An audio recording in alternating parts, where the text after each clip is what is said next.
Apokalipsy toko fahenina ny andininy fahasivy ry havana. Apokalipsy toko fahenina ny andininy fahasivy amin'ny anaran'i Jesosy. Ary rehefa novahany ny tompoka sy fahadimy dia hitako teo ambanin'ny altara ny fanahin'izay voavono noho ny tenin'Andriamanitra sy ny filazana izay noazoniny. Amen. Ary rehefa novahany ny tompoka sy fahadimy dia hitako teo ambanin'ny altara ny fanahin'izay voavono noho ny tenin'Andriamanitra sy ny filazana izay noazoniny. Amen. Jesosy ry havana no mampahita an'ny apôstôly Jaona izay nanoratra ny bokin'ny Apokalipsy. Jesosy no mampahita azy ny fanahin'ireo martiora tamin'izany andro izany. Tsy isika no ampianarina fa ny olona modimandry eo amin'ny tompo, maika fa ireo martiora noho ny amin'ny tompo amin'ny segondra ahafatesana iny ny fanahiny dia efa mamantana any an-danitra. Zay ny fampianarana soratra masina ry havana. Dia eto moa anisan'ny sary ampiasain'ny soratra masina ny hoe teo ambany altara. Ina moa tika zany tsy hoe ambany altara ty sotro tiavana na amin'ny tempoly ety an-tany, fa hoe teo ambany altara efa any an-danitra izy, fa le eo ambany altara dia sary ampiasain'ny apôstôly Jaona, ampiasain'ny soratra masina, zany hoe tena hoe teo akaikin'i Jesosy manokana izy. Raha samy tafiditra any an-danitra, izy nanana privilège manokana teo akaikin'i Jesosy manokana, nanana place spéciale teo atongotry Jesosy. Zay zany amin'ireto martiora ireto ry havana. Any an-danitra izy fa raha samy any an-danitra manana place manokana. Asika ny asaribitany zany place manokana zany, tsika koa mba manana place titsika ato amin'ity fiangonana ity. Fa any an-danitra anana place manokana. Fa rehefa mandinika ny soratra masina ianao ry havana, dia ny lanitra izay misy an'Andriamanitra, lanitra any ambony any izay misy an'Andriamanitra, ohatra i Habakoka mpaminany amin'ny Habakoka toko 2 zao manao an'izany, dia hoe ny lanitra io dia oharina amin'ny tempoly, oharina amin'ny tempoly. Ary dia rehefa miresaka tempoly ianao teo amin'ny jiosy dia eo amin'ny tempoly eo misy altara, misy altara. Dia le lesona ho antsika ry havana, lesona ho antsika te zao, andao isika isaina zany hoe altaran'ny tempoly any an-danitra zany, altaran'ny tempoly any an-danitra zany. Fa saingy zao io altara io dia tsy altara any an-danitra fa altara ety an-tany, altara ety an-tany. Misy olona anankiray ry havana nanao altara ny fiainany tetỳ an-tany, satria zay le afatra androany hoe ataovy altara ny lanitra ny fiainanao. Hainareo ngamba haitsika daholo le tenin'ny soratra masina ao amin'ny Timoty 2:4-7 hoe efa niady tsara aho, nahatanteraka ny fiazakazako aho, nitahiry ny finoana aho. Haitsika tsy anjery iny. Fa fantatrao ve ny andiny soratra masina mialohan'iny? Ozy izy Paoly hoe fa zaho dia efa hatolotra sahady. Dia hoe eo amin'le hoe hatolotra sahady hoe ahidina ho fanatitra. Fiainan'i Paoly ry havana dia nataony fanatitra, ny fahafatesany dia fanatitra. Ary zay mahatonga antsika hiteny andrano hoe fiainanao koa dia mba atao fanatitra. Fiainanao mahainao anao dia hoe altara ny lanitra, altara fanaovana fanatitra ho an'i Jesosy ry havanao, altara ny lanitra. saino afatra ho antsika androany. Raha mijery ny tempolo jiosy ry havana dia misy anankiroa ny karazana altara teo. Ny anankiray le altara fanaovana fanatitra dorana, tonga zany le mpivavaka dia mitondra amin'le mpisorona hoe tia biby mba atao sorona atao fanatitra noho ny fahotako. Dia eo le mpisorona mandoro azy, mandatsatra dia mandoro azy. Zay zany le fanatitra hoe dorana, dia tena levona tanteraka mihitsy io fanatitra io. Dia le altara faharoa ao amin'ny tempoly dia hoe altara fandoroana ditikazo, fandoroana ditikazo manitra. Ndao reo ry havana nodiny antsika foy ho antsika izay hoe aporisena tahaka ny Paoly apôstôly, tahaka an'ireo martyra reharehantsika kristianina malagasy, andao isika hoe anao altara, fiainantsika atao altara lanitra, ireo fahamarinana roa reo no hodiny antsika. Voalohany indrindra hoe ataovy altara fandorana fanatitra. Le fanatitra ny tena levona tanteraka mihitsy ny fiainanao. Jerentsika ange ny Romanina toko 12 ry havana. Romanina toko 12. Ny andininy voalohany sy ny andininy faharoa, tapany faharoa amin'ny andininy tapany voalohany amin'ny andininy faharoa. Romanina 12:1-2a amin'ny anaran'i Jesosy. Koa amin'izany mangataka aminareo ary rahalahy noho ny famindrampon'Andriamanitra mba hatolotrareo ny tenanareo ho fanatitra velona, masina, sitrak'Andriamanitra, dia fanimpom-panahy mety ataonareo zany. Tapany voalohany amin'ny faharoa, ary aza manaraka amin'ny fanaon'izao tontolo izao fa miova amin'ny fanavaozana ny saina. Inona zany le afatra voalohany ho an'ny olona teneny ataovy altara ny lanitra ny fiainanao? Voalohany atoloria ny fiainanao, atoloria ny tenanao ho fanatitra velona. Zavatra telo ry havana ao amin'ny Baiboly no mandrafitra ny tenan'ny olombelona. Voalohany le fanahy na le esprit, le fanahiko moa no ifandraisako amin'Andriamanitra. Ny singa faharoa mandrafitra ny tena dia ny antsoina hoe aina na âme. Dia ao anatin'io aina io le fo sy le saina. Le saina asain'i Jesosy, asain'ny soratra masina, saina avaozina isan'andro atakarana ny sitrapon'Andriamanitra. Dia ny singa fahatelo le vatana, le corps. Atolory ny tenanao ho fanatitra velona, atolory ny fanahinao, atolory ny ainao sy ny sitraponao sy ny fanapa-kevitra rehetra, atolory ny vatanao. Ary io vatanao atolory aza avelanao zavatra manala baraka azy, manala baraka an'Andriamanitra intsony.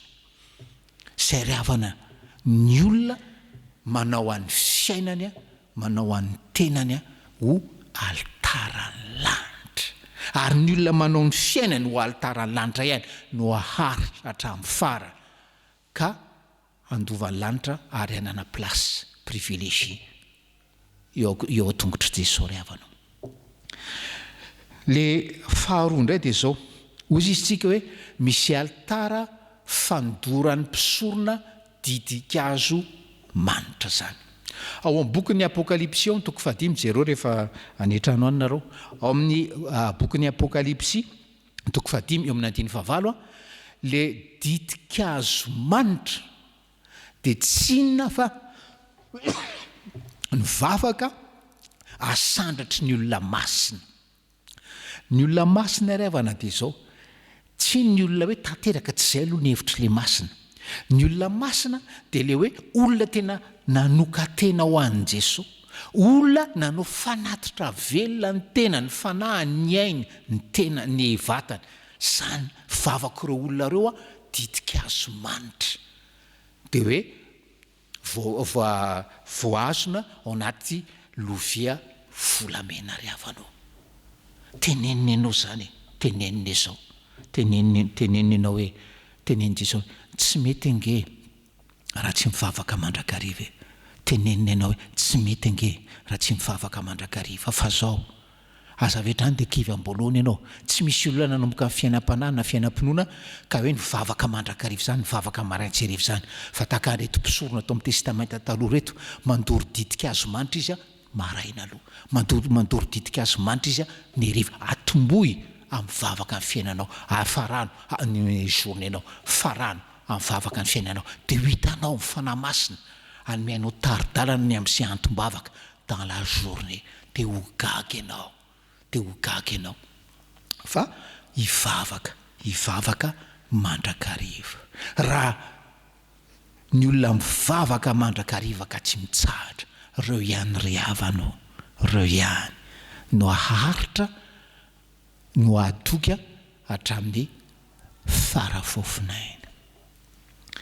Mbola ao anatin'ny volana kalazantsika ny martiora tsika malagasy tena hoe rehatsika malagasy ry havanao de aka ohatra olona anankiroa ry havanao fampietreretana antsika. Ny anankiray ohatra ratsy zay hoe tsy nanao fanatitra ny tenany fa raha ny marina nanao fanatitra ny tenany izy tsy amin'Andriamanitra fa amin'olon-kafa. De ny anankiray olona naharitra tamin'ny vavaka napiakatra didikazo manitra tany an-danitra tena manitra de manitra hatramin'ny segondra farany ny ainany de ty an-tany.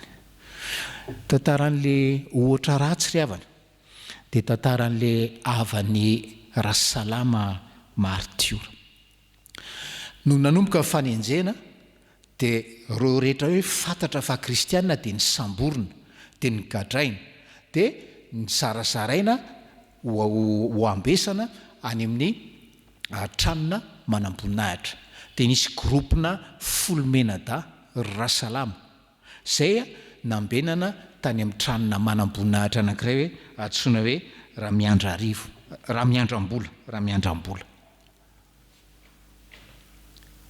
de eo ampigadrano i Rasalama miresaka amin'ny raha miandram-bola de ozy izy hoe gaga ihany amin'ny fanao nareo hoe olona tsy nangalatra olona tsy nanao ratsy olona tsy nikiona de baboina ary atao ho andevo mandra-pahafatiny. De hoy Rasalama tamin'ny raha miandra vola hoe mba mieritrereta ihany nareo mpanenjika reo fa sao de miantsy ny fahatezeran'Andriamanitra. Mieritrereta ihany fa sao de miantsy ny fahatezeran'Andriamanitra. De eo ampigadranao de miresaka izy folomenada de ozy izy le anankiray amin'ny Rasalama fa le raha miandra vola io ve tsy avanareo ihany de hoy izy Rasalama avanay mihitsy ozy izy fa ny problème de hoe diso mila sitraka amin'ny mpanjaka loatra izy. Ny olona ry havanao tsy manao altaran'ny lanitra fiainana, ny olona tsy nanolotra ny aina sy ny saina ho avaozina isan'andro ahatakarana ny sitrapon'Andriamanitra sy hanao zay tsara sady ankasitrahana eo anatrehany de tsy maintsy diso mila sitraka amin'ny olona ety tany manomboka amin'ny mpanjaka sy ny sokajy sy ny olona hafa izany. De Rasalama moa teny tamin'ny raha miandra vola hoe mba mieritrereta ihany so de miantso ny fahatezeran'Andriamanitra ianareo. De ozy izy raha miandra vola izaho tsy manana zavatra atahorana afa-tsy rana valo-manjaka sy rainiaro na hitetehana alika azy eo an-tampon-dohako raha zany ny sitrany de sitrako zany. Sanatrivy ato ry havana misy olona tsy nanao fanatitra velona ny tenany tsy avaosina ny sainy sy ny sitrapony de mba miteny toy izany keo hoe za raha io président de la république io na le président de la république ataroa na le olona ohatra zao hoe iteneny hoe itetetehako alika eo ambony lohanao raha zay ny sitrany de ataoko. Ry havanao tsy maintsy mandeha amin'izay ianao rehefa tsy nanao fanatitra velona ny tenanao de niteny tamin'ny raha miandra vola Rasalama hoe mahavarina nge zany hoe fitiavanao ny raha lavalo manjaka zany fa zao ahoana ny tsy atakaranao ny fitiavanay ny mpanjaka ny mpanjaka raha zany ary ny fitiavanao ny mpanjaka ety an-tany ka ny ianareo izy mpanjaka vazany tompoinareo tsia Jehova tomponay ary Jehova manjaka amin'ny firenena rehetra. Dia izao no lazainy Rahasalama tamin'ny raha miandra vola eo pika-trano eo. Izao no lazaiko anao izy raha miandra vola ndray androany sika senao mbola ifanena amin'izay andro izay amin'ny andro fitsarana ary tsy azonao iviliana zany andro zany. Teo dia niazakazaka tany amin'ny mpanjaka raha miandra vola ary androtriny ihany dia samborona i Ranavalona dia nipitson'iny i Rahasalama dia nipitson'iny izy dia maty ry havana le fonina teny Ambohibotsy. Sanatrivy ato ve misy taranaka raha miandra vola zay fampietreretanao antsika ry havanao fa miteny amintsika ny tompo hoe atolory ny tenanao ho fanatitra velona atovy ho altaran'ny lanitra ny fiainanao. Famarinana faharoa teo dia hoe rehefa manao altaran'ny lanitra ny fiainanao ianao dia hoe apekaro didinkazo mandrakariva any an-danitra avy ao amin'ny fiainanao andoroy didinkazo manitra. Dia le vavaka zany vavaka ataon'ny olona masina zany. Tantara ihany Pastera Rabary havana ao amin'ny boky nisoratany tantaran'ny martyra tamin'ny 28 mars 1849 nisy 4 menada izy nentina hodorana teny Faravohitra.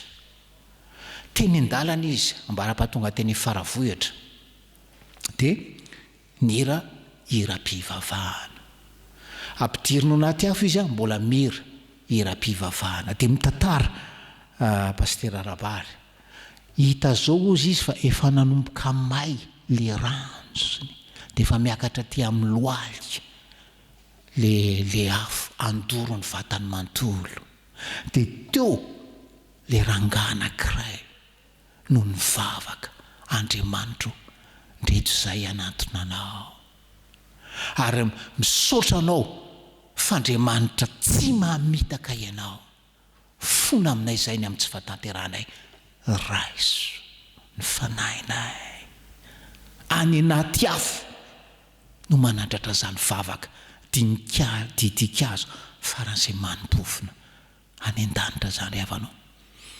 Ary niaraka tamin'io lehilahy io nisy vehivavy be voka nidorana teo koa dia moment latsaka le zaza dia naverin'le mpandoro tao anaty afo niara-maty teo izy mianaka ry havanao teny aminao ny tombo hoe satria tena misahirana izy mampafantatra anao tena misy ingizany landrany arolo-kandalo ianao hoe ary ny olona maharitra hatramin'ny farafofinainy izay ihany no any an-danitra miteny aminao izy androany ataovy altaran'ny lanitra io fiainanao io ataovy altaran'ny lanitra io fiainanao io. Misy namana zay pretra orthodoxe ary havana dia misy fotoana izy makato hisotro fitiavana tsy nandray dia mangataka nipetraka eto amin'ny W eto dia nanontaniako izy fa inona ho any itiavanao makatia hisotro fitiavana dia ozy izy hoe tsotra ny antony Pastera le altaranareo ozy izy inspirant le altaranareo ozy izy inspirant tena hoe mampiakatra fanahy manentana fanahy ny fandiniana ny altaranareo io. Ny afatry ny tompo antsika ry havana izay fandraisany any an-danitra ataovy altaran'ny lanitra ny fiainanao dia ho inspirant koa ny fiainanao ho source d'inspiration ho an'ny hafa koa ny fiainanao ary ho source d'inspiration manomboka amin'ny vadinao sy ny zanakao ho aminareo ny fahasoavan'ny tompo. Amen.